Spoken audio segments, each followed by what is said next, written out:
Hello and welcome to the Team Minecraft presentation. Welcome everyone. I am presenting the Team Minecraft slideshow. My name is Brandon Cole. I am the leader of the team with co-leader Rena, and each team member has submitted their own video because unfortunately we weren't able to all jump on a Zoom meeting together. We were able to have 3 great meetings with the majority of members making it. Usually we had about 4 out of 5 when we had a meeting. So we had talking about our individual struggles. We did have some individual struggles, but we were able to bond and talk together and get through everything. Me, myself, had some family issues, and also just work has presented issue as well. The last meeting I actually had to end early because I had a work emergency. But I believe overall we've been able to do pretty well. Our decision making has been majority basically, and for our problem solving. So anytime that we had any problems or anything, or for the questions, we all got together and we all discussed things and chose the best appropriate answer. And let me go over to our introduction slide. So basically we have me, the team leader, co-leader Rana, Devil's Advocate Kristana. We have interviewee Bianca and collaborator Titus. And hopefully I'm pronouncing that right. I had a throat surgery about a year ago, so I've been having to learn how to re-pronunciate everything, so I apologize if I'm kind of hard to understand.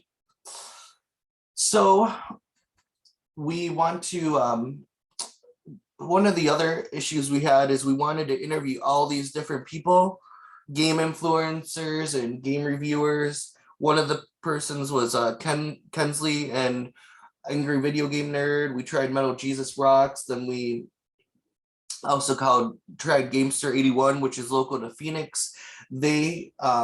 Kensley said that she was able to do an interview but never responded. The other ones didn't even respond to my email.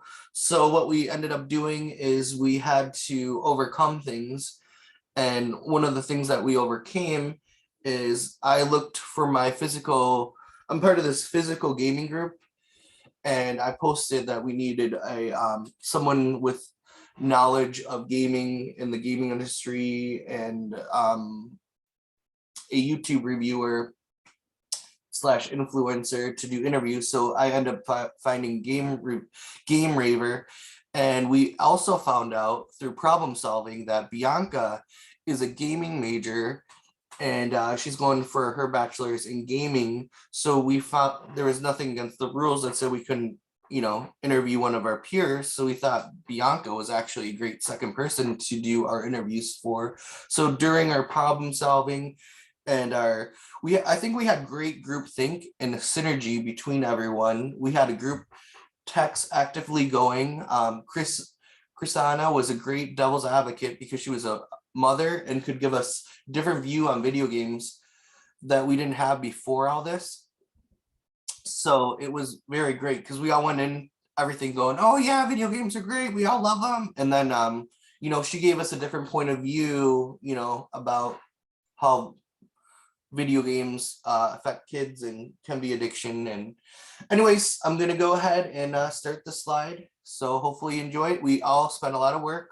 Even though I'm presenting, we all equally put our parts together. We all equally work just as hard on this presentation.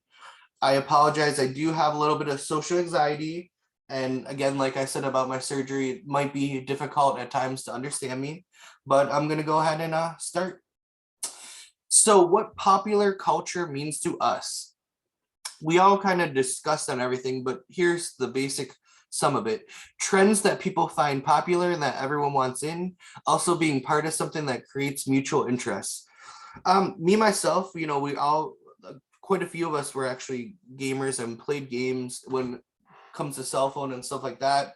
I've actually started my own gaming group for the neighborhood app for Buckeye gamers. So we all kind of want to get in on these trends and play video games together. And now with COVID, it's exciting. And, when we're stuck inside sometimes. So basically that's kind of how video games and pop culture meant to us. So let's start with our first video and slide. The sub-problem for Team Minecraft is gaming influencing pop culture. As a group, we decided that yes, it is influencing pop culture. From Halloween costumes of Fortnite to Minecraft and TV shows of people playing video games of themselves, like streaming services such as Twitch, where you're allowed to view other people that have uploaded videos of them playing video games with just themselves or other players. YouTube has also become very popular for people to comment on people posting themselves playing video games. Gaming has also become an addiction, and in other countries like China, gaming hours are limited for the youth and consoles are banned. Also, gaming characters are changed depending on the culture to either appeal more or to be censored. Women, for example, also started to be in games more, which increased the need for video games where women were the lead characters and no longer like the victims or the people that get killed first. Also, violence started to develop or run rampant in games with the game Mortal Kombat, which to the point where the rating system had to be developed. Kids under the age of 18 playing video games or even PG games with slight violence has also shown trends towards violence. The education field has embraced gaming as well, creating more interactive and fun ways to learn. Video game graphics have also created a subtype of PC called gaming PC.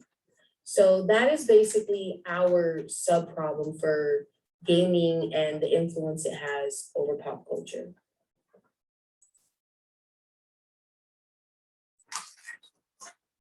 All right, great. So let's go ahead and go to our next slide. Our first solution is make sure parents and stores are going by the created rating board and that communication is done between children and adults on what the actual rating is and how much violence and sexuality they are in each game.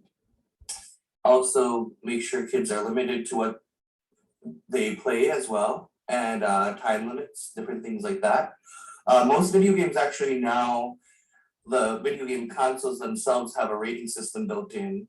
Also, for certain gaming services, there is an age limit, so you have to be a certain age to sign up. And parents also need to make sure the kids are bypassing the age restrictions by buying them more violent or games or different things like that. Europe has the PEGI rating system and rates Fortnite for 12 and up for the US. Our ESRB rating for Fortnite is 13 and up. However, Fortnite is a violent game where kids are encouraged to find the best gun possible and eliminate the other player. There's also building elements from Minecraft to lure over Minecraft players, which isn't as violent because they do have a creative mode in Minecraft. And the original Minecraft wasn't really that violent at all until they added more factors, which was the creeps, which are basically zombies that you can attack with your axe and that come over you. They also hide it with their cute graphics as well. Some of their violence in Minecraft, which has a rating of 7 to 13, although they are cute in graphics, it still has violence. These two games could increase the age restrictions to help combat the addiction and violence kids are exposed to. So basically what we're saying here is maybe, 7 to 13 isn't appropriate for Minecraft, or maybe they should get rid of the creeps or make it less violent somehow. All right, next solution. Our second solution in our group Team Minecraft was talk with your kids.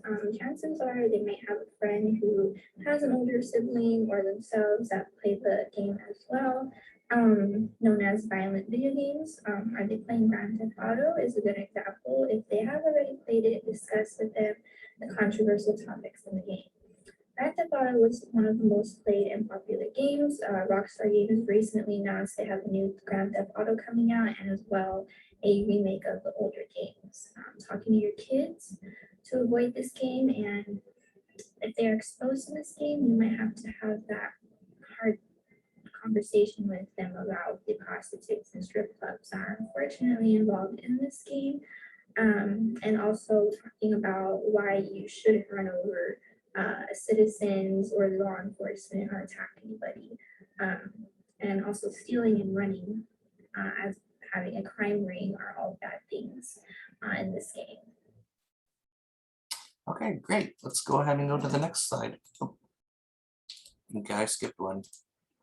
Okay, so here is our chart. We did a third article. I know it said only 2, but we're needed that chart, and this was great, had some great charts. Anyways, is gaming an addiction, and if so, who is playing more?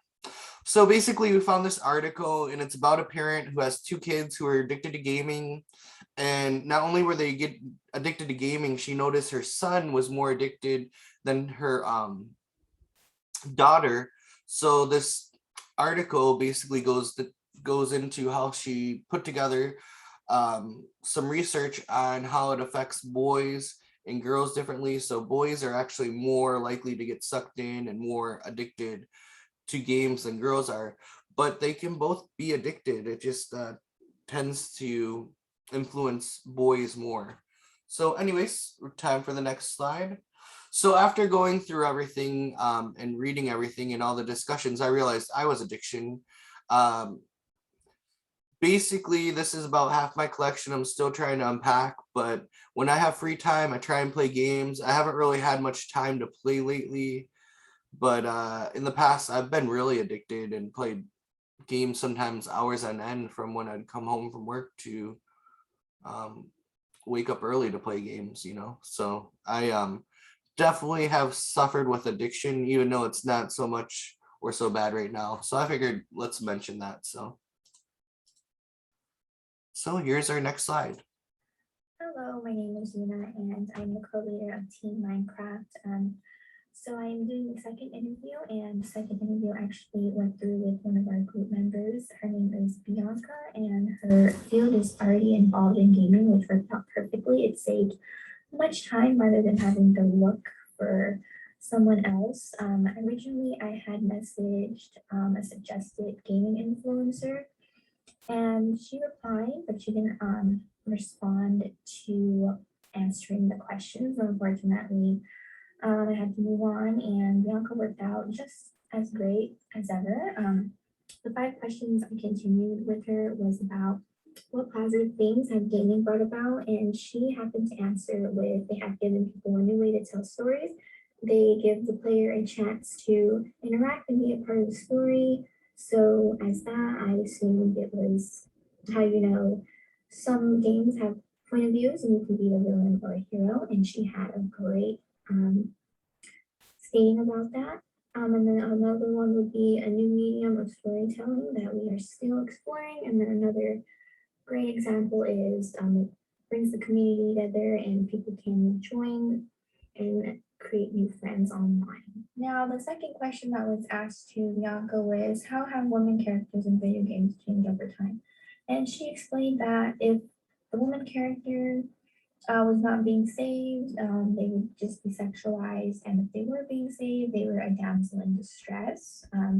As time went on and goes on, women are being represented with more respect, and there's still plenty of room for improvement in the video games as well, and it is definitely better than before. The third question asked was, is playing too many video games an addiction? And Bianca's answer was, anything can be an addiction, especially video games, once it becomes a priority over relationships, mental health, or responsibilities. That's when it becomes an issue. Now, the third question that was asked to Bianca, and it was, what dangers have video games created? Her answer was, the dangers of video games are the same as the ones that come from the internet and violent media. These are worries that violent video games increase antisocial behavior and violent crimes. Now, people online have a tendency to be more aggressive with the chat due to the anonymity. The fifth question asked to Bianca, and the final one, was, what has video games changed or affected normal communication or socialization? And her answer to this was, they haven't changed how we communicate on a day-to-day basis. They, however, have given us a different way to communicate.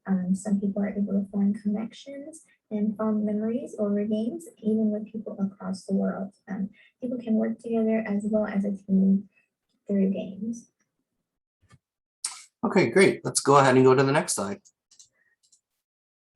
All right, quick warning. This guy was pretty brutally honest, and it's a pretty long interview, so I hope you guys have a little bit of extra time. So the first interview we had was with Game Rave TV, and basically a little bit about him is he worked at GameStop and he has a game review channel. He's been doing a little bit over 6 years. He's almost up to 500,000 views between all his videos. I think his most viewed video had like 78,000, but he had pretty diverse gaming background and a huge collection. And we first reached out to Angry Video Game Nerd, and we also reached out to Metal Jesus and Gamester 81. We weren't able to get any of them.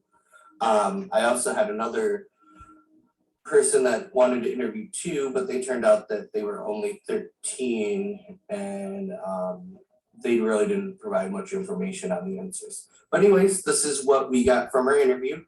We decided 5 different questions between the group. Our first question was, what positive things has gaming brought about? And Game Rave, his response was, depending on the era, gaming had done an absolute incredible number of positive things. For one, it's an industry that provides jobs and possibilities across a variety of classes. Retail stores, programmers, artists, musicians, graphic designers, directors, and more are all producing content that will help make a final product. Whole industries like esports and the once popular printed guidebooks all rose out of a need for gaming. From the consumer side, it has brought over 40 years of joy, sorrow, triumph, and sibling rivalry. The media that once started out as just 2 paddles and a ball in Pong now provides Hollywood blockbuster like tales of adventure, drama, and more. Internet gaming allows fans of all genes the chance to both work or fight against others who enjoy the same hobbies and subject matters they do. Video games can still provide stories and experience movies just can't touch. Charities like Child's Play help gamers focus on giving back to those who can't, providing game station for hospitalized children to play or assisting in various community needs and gamers set up as one when there's real world rescues to be made. From my own life experience, it's provided me an unforgettable job in reviewing games, created an icebreaker for beating my now fiance, and has allowed me to build incredible small community of like-minded game collectors and players. And one thing to add from my personal experience, my mom, I actually got her an Xbox, and they have what's called a new adaptive controller, and she's allowed to she has bad arthritis and it helps her play, and it's also great for people with disability now that they did that too. Anyways, now we are back to chapter 2, or question 2, my bad. How have women characters in video games changed over time? I know it looks bleak in most cases, but female characters have slowly and finally are getting the footholds they need to break out of their forsaken sex symbol status. It all goes all the way back to the original Metroid on Nintendo Entertainment System. Seeing Samus' mechanical suit disappear to reveal that she was intended a female blew everyone's mind back in the day. The worst times truly were the 90s. You could not escape the booth babes at conventions wearing skimpy clothing in games or over sexualized ads that cater to young men. Some companies like Capcom would play both sides of the fence, providing fantastic leading women like Street Fighter, Cheng Li, Dino Crisis Regina, Resident Evil's Jill Valentine. All three were strong in their own ways without having to be seen in a bikini. But then you also have their character Morgan from Darkstalkers, who was clearly there for a sexualized fantasy. Was it pandering to both sides? Obviously, but it paid off for them in spades. We're not even going to talk about the original Laura Croft, which was quite literally a booby trap. In the modern world, so many wonderful writers and artists have turned the tide against the weathered truth. Game series like Life is Strange, the rebooted Tomb Raider from Crystal Dynamics, Control, The Last of Us, and more have provided incredible role models and deep connections to them. Even Returnal on PlayStation 5 provides a middle-aged woman as a hero in a violent world, a rarity if there ever was one. My favorite series of all time is Mass Effect, which is both a trilogy and a Dom Redia, allow you to play as a heroic Commander Shepard. I'm not sure what that word means, and Sarah Ryder, respectively. Both games feature female voice actors who knock it out of the park and deliver a better performance than their male counterparts. Next question, is playing too many video games an addiction? Anything can be addiction, and sadly games are prime real estate for the issues. I don't feel like playing too many games is an addiction, especially when painted in a broad strokes like that. It would be like saying someone is addicted to reading too many books, or one has too many paints or paints too many canvases. The problem is more how psychologically guardrails are put in place where they need to be. If I can use myself in this example, when I was young, I was grounded from video games because my grades were starting to fail. It wasn't that I was playing too many video games, it was that I found them more interesting than school subjects. Why read dry, outdated books about old white men when I could be off reading through hundreds of dialogues from a variety of characters and role playing, where I was actually part of the conversation. However, both lessons were learned and I turned gaming into my reward, something I still do to this day. I don't touch a game system until I've done a chore or finished all my errands, etc. A family member close to me actually suffered a real world gambling problem. They lost everything. They had to sell off their belongings, declared bankruptcy, moved out of their apartment to live in their parents' house. To this day, they still go to casinos and play the lottery, just thankfully more self-restrained. This is where we will be ever vigilant in the gaming world. Companies like Electric Art use gambling mechanics in their video games that involve playing real money for virtual currency. If those with the wrong tendency do not have help to stop them from spending their money on virtual gambling, they can go down the same path my family member did. It's up to us to police the publishers and developers who only see people as ATMs. Next question, how has video games changed or affected normal communication or socialization? I don't think it's done too much, truthfully. Cell phones were destroying social interactivity long before video games ever had the chance to. In fact, it was just the opposite before the internet. Schoolyards gathered with kids, exchanging strategies for fight games, or bragging about their new high score, or showing a tall tale of all in-game accomplishments that never happened in the first place. It's when video games became tied to the internet that truly began to sour things. On a game system and most social platforms, you can create an avatar, and this can use any picture, you can name yourself, almost anything you want. Once in a place, it becomes a mask of anonymity, something you can hide behind and do things you never do if people knew who you were. I don't think I'd be called vulgar names. I've been called over the years on Xbox Live if I had little yo mama thought I could track them down. A bigger problem in terms of socialization is the parent to child communication channel. It's utterly destroyed most working class parents have left their game systems become the babysitter with no regards to what is actually going on. Neither side really want to talk to each other and just have their small window of peace between work hours and sleep. When I was still working retail, Grand Theft Auto had just came out. The actual original 360 and PlayStation versions, I know I'm old and I'm having to explain to my parents about how the game contained full nudity and sexual content. 5 parents in a row replied, "That's okay, I'll just turn the sound down." If that doesn't illustrate the loss of communication skills, I don't know what does. Last question. What dangers has video games created? I truly don't believe games have brought much danger to the world. There are far too many positives the media has to offer. Most dangers that are associated to gaming are failures in the human condition than anything else. If someone tells you that games cause violence, point out to them that every movie and TV show where cops shoot first or the villain's death is the only means.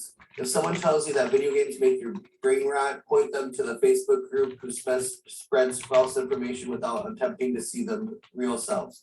I truly believe things like religion do far more harm. I had a customer, a mother buying a violent game for her 8-year-old son who told me that the games were turning her child into a violent zombie, ignoring that she literally the one buying them for him. We'll focus on the crucifix necklace. Having been raised Catholic myself, I also asked her permission to ask the question.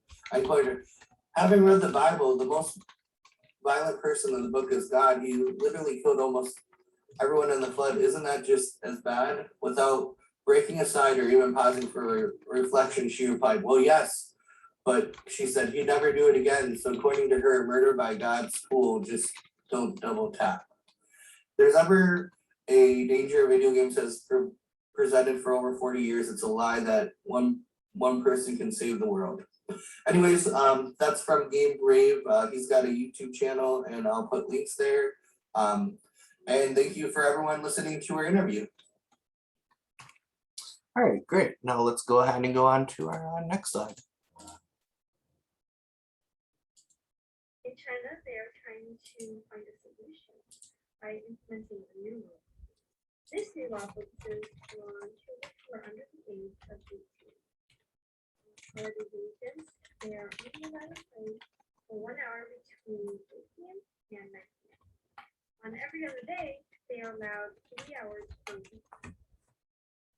The aim of these restrictions is to prevent children from becoming addicted to video games. And this in turn will help protect their children's physical and mental. Okay, ready for our next slide. In China, Okay. Oh, I should have went over the last slide was one of our first article that we did. We had 3 articles together, but that was one of our first one. This is our second. The third one was a the chart. So anyways, go ahead and enjoy this next slide. My name is Krishana Hayes. I'm the Devil's Advocate, and I'll be summarizing an article by Sarah Needleman.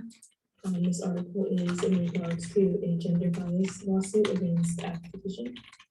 So Activision is one of the biggest video game publishing companies. They're based out of California and they were founded in October 1979. Over the years, there have been many complaints regarding sexism in the workplace towards female employees.